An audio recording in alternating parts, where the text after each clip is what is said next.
ভিসার ক্ষেত্রে নতুন পদ্ধতি চালু করেছে সংযুক্ত আরব আমিরাত। আমিরাতের federal authority for identity, citizenship, customs and port security ICB 4 ধরনের ভিসা চালুর পাশাপাশি বেশ কিছু বিদ্যমান ভিসা শর্ত এবং নিয়ম হালনাগাদ করেছেন। আসসালামু আলাইকুম everyone, welcome to our brand new tutorial. আপনারা যারা সংযুক্ত আরব আমিরাত দুবাইয়ের অভিবাসন প্রত্যাশী রয়েছেন তাদের জন্য আজকের ভিডিওটি খুব গুরুত্বপূর্ণ। আমরা যারা আরব আমিরাতে নতুনভাবে যেতে চাচ্ছি তাদের জন্য কিন্তু আজকের ভিডিওটি খুব গুরুত্বপূর্ণ। বর্তমান যুগ আধুনিক তথ্য প্রযুক্তির যুগ, সেক্ষেত্রে আপনি যদি যে কোনো দেশে মুভন করতে চান অবশ্যই আপনাকে কোয়ালিফাইড হতে হবে। আগে যেরকম আপনারা আনকোয়ালিফাইড বা আনএডুকেটেড পার্সন হলেও যেরকম যেতে পারতেন সেটি কিন্তু কার হচ্ছে না। অবশ্যই আপনাকে এডুকেটেড পার্সন হতে হবে এবং কোয়ালিফাইড পার্সন হতে হবে, দেন আপনি ভিসার জন্য আবেদন করতে পারবেন।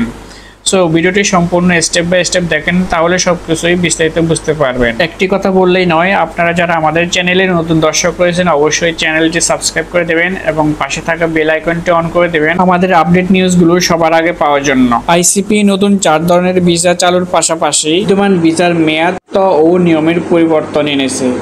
এর আগে 2022 সালে চাকরি খোঁজার ভিসা ও ব্যবসায়িক ভিসা খোঁজার জন্য ভিসা চালু করেছিল দেশটি। এর মূল লক্ষ্য হলো কৃত্রিম বুদ্ধিমত্তা, প্রযুক্তি, পর্যটন ও বিনোদন খাতের গতিশীল বৃদ্ধি করা। নতুন নিয়মগুলো এমনভাবে তৈরি করা হয়েছে যে যার ফলে আমিরাতে বসবাসকারী সকলের কাজ যেন সহজ করা হয়। ভিসার ক্ষেত্রে নতুন পদ্ধতি চালু করেছে মধ্যপ্রাচ্যের দেশ সংযুক্ত আরব আমিরাত। দেশটির পরিচয়, নাগরিকত্ব, শুল্ক ও বন্দর নিরাপত্তা বিভাগ আইসিপি নতুন 4 ধরনের ভিজিট ভিসা চালুর পাশাপাশি বিদ্যমান ভিসার মেয়াদ, শর্ত, নিয়মেও পরিবর্তন এনেছে। সম্প্রতি federal authority for identity, citizenship, customs and port security ICP শুধু নতুন ভিসাই নয় বরং বিদ্যমান কিছু ভিসার মেয়াদ, শর্ত ও নিয়মাবলী সম্পর্কেও গুরুত্বপূর্ণ তথ্য প্রকাশ করেছে। এর আগে 2022 সালে দেশটিতে চাকরি খোঁজার ভিসা ও ব্যবসায়িক সুযোগ খোঁজার জন্য ভিসা চালু করেছিল দেশটি। এর মূল লক্ষ্য হলো কৃত্রিম বুদ্ধিমত্তা, প্রযুক্তি, পর্যটন ও বিনোদন খাতকে গতিশীল করা। নতুন নিয়মগুলো এমনভাবে তৈরি করা হয়েছে যার ফলে আমিরাতে বসবাসকারী সকলের কাজ যেন সহজ হয়। নতুন 4টি বিশেষ ভিসা হলো কৃত্রিম বুদ্ধিমত্তা, এআই বিশেষজ্ঞ ভিসা, বিনোদন ভিসা, অনুষ্ঠান ভিসা এবং ক্রুজ জাহাজ কর্মী ভিসা। কৃত্রিম বুদ্ধিমত্তা, এআই বিশেষজ্ঞ ভিসা ক্ষেত্রে এআই বিশেষজ্ঞরা একক বা একাধিকবার ভ্রমণের জন্য ভিসা পাবেন। যারা বিনোদনের জন্য আমিরাত ভ্রমণ করবেন তারা বিনোদনের ভিসা পাবেন।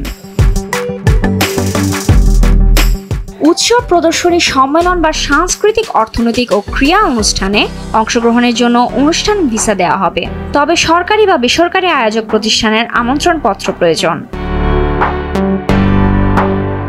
ক্রুজ জাহাজের কর্মীদের জন্য ক্রুজ জাহাজ কর্মী ভিসা চালু করা হয়েছে। সব ধরনের আবেদন জমা দিতে হবে federal authority for identity, citizenship, customs and port সিকিউরিটির মাধ্যমে। এই ভিসা পদ্ধতি চালুর মাধ্যমে দেশটির কৃত্রিম বুদ্ধিমত্তা ও উদীয়মান প্রযুক্তি খাতে বিনোদন ও সংস্কৃতি শিল্পকে সহায়তা দেবে এবং আন্তর্জাতিক সম্মেলনে অংশগ্রহণ সহজ করবে।